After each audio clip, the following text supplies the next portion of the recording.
To copyright or not to copyright? As a music educator, I feel the need to address copyright law and its importance with my fellow educators. One of the biggest ethical dilemmas in the music education profession has to do with copyright law. Meet Karen. Karen is an established elementary school music teacher and mentors a new teacher in the neighboring school. Today we will be addressing a difficult situation she has found herself in.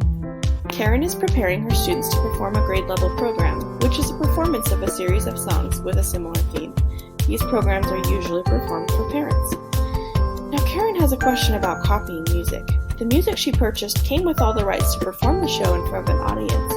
The problem is this year, there are about 10 more students that Karen has copies of music for. A second grade teacher at her school recommended that Karen just make copies of her books because she already owns some. Nobody would know. Karen's second question has to do with whether she can record the performance and sell the DVDs to help her fund her program. These are both very valid questions, Karen. In fact, you're probably not the only music teacher who is asking these questions. I'd be willing to bet that that new music teacher across the road is wondering some of the same things. Let's see if we can find some resources to help you make a decision. The AECT Code of Professional Ethics recommends that we be proactive in discussing the laws that affect our profession and show our support by complying with those laws. Let's dig into that first question. Sure, it would be super easy for Karen to just make a few copies of the music she already owns. Besides, the extra 10 books would cost her program about $40 and she doesn't really have that.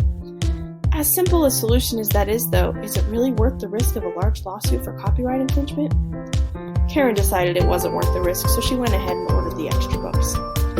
Karen decided to contact the company about making DVDs for students to take home, and the company graciously agreed to let her do that, as long as they were sold at cost and any profit made went right back to the music program. Karen learned a lot through this process, so to show her true support and compliance through her professional activities, she decided to give a brief training during a staff meeting to help inform her colleagues of the importance of following copyright law and how to obtain proper permissions.